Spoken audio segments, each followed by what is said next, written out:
Everyone, কেমন আছেন? আমরা ভালো আছি। আজকে রাত্রির থেকে ব্লগটা শুরু করলাম। আজকে বাজার গেছিলাম, মাছ এনেছি, সবজি এনেছি।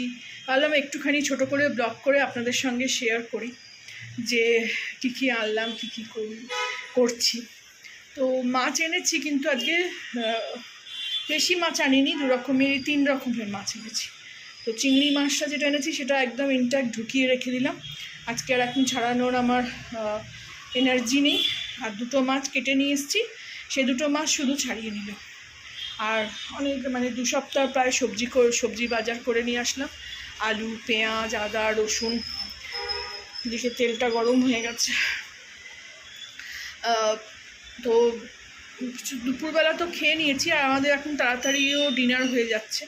তো মাছ যেহেতু আনলাম, তো খুব খেতে ইচ্ছা করছে মাছটা।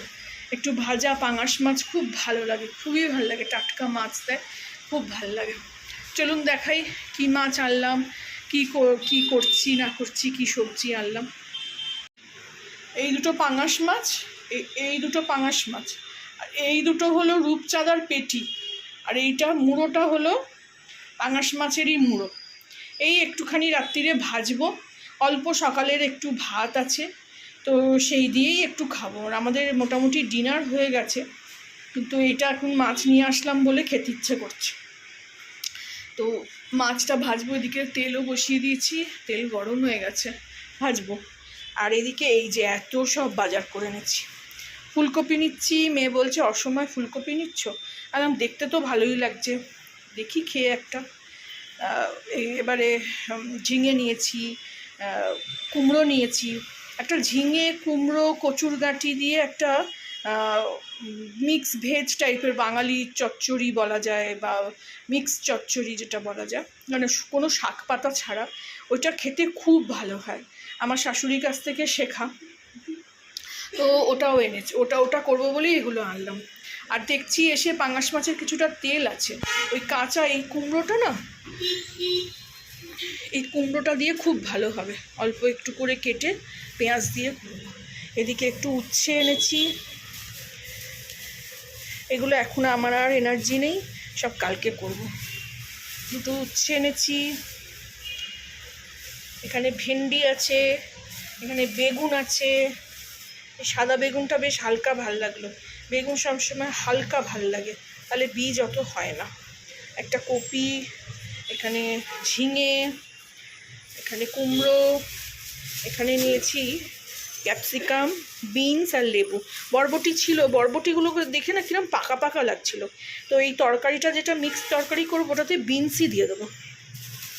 এদিকে নিয়েছি পটল, একটা ছোট দেখে পেঁপে, গাজর, এই রাঙা আলু, বিটটা আমরা মাঝে মধ্যেই একটু রায়তা কিংবা একটু স্যালাড করে খাই। এদিকে একটু ধনে পাতা এনেছি। এদিকে শসা, কাঁচা লঙ্কা, টমেটো 40 টাকা কিলো নিল, অনেকটা কমেছে, 60 টাকা কিলো ছিল। আর পটল নিল 40 টাকা কিলো। বাকি তো একসঙ্গে ধরে দিয়েছে, ওই যেগুলো নতুন জিনিস ওগুলোই একটু জিজ্ঞেসও করলাম। আর আলু 20 টাকা কিলো, টমেটো 20 টাকা কিলো। আদা রসুন নিলাম 1 পাও করে।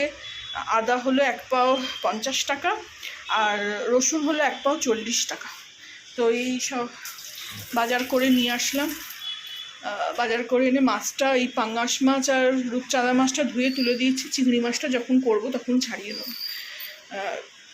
বাইরের ওয়েদারটা খুবই ভালো, এখন দেখা যাবে না। দেখুন জানলা দিয়ে কীরকম দেখা যায় আমার। আকাশ দেখা যাবে না, আকাশ একদম লাল হয়ে আছে, কিন্তু কোনো বৃষ্টি বাদলার নাম নেই। এখন অনেকটাই রাত্রির, এই যে 10টা বাজে। এদিকে সিরিয়াল হচ্ছে, মেয়ে বসে গল্পের বই পড়ছে। আর চলুন ছোট করে একটা ব্লগ মনে হলো একটু শেয়ার করি, ভাল লাগছে। তো যারা এতক্ষণ দেখলেন অবশ্যই একটা লাইক করবেন। এই দেখুন গাছটা কেমন হয়েছে, ভালো হচ্ছে না, যেরকমভাবে আমি ইউটিউবে, ইনস্টাগ্রামে দেখেছিলাম সেরকম হচ্ছে না। যাই হোক, যা হচ্ছে হচ্ছে, গন্ধ ছাড়ছে খুব ভালো লাগলে আমার চ্যানেলটাকে লাইক, শেয়ার অ্যান্ড সাবস্ক্রাইব করে দেবেন। যারা এতক্ষণ দেখলেন অবশ্যই একটা লাইক দেবেন। Thank you for watching.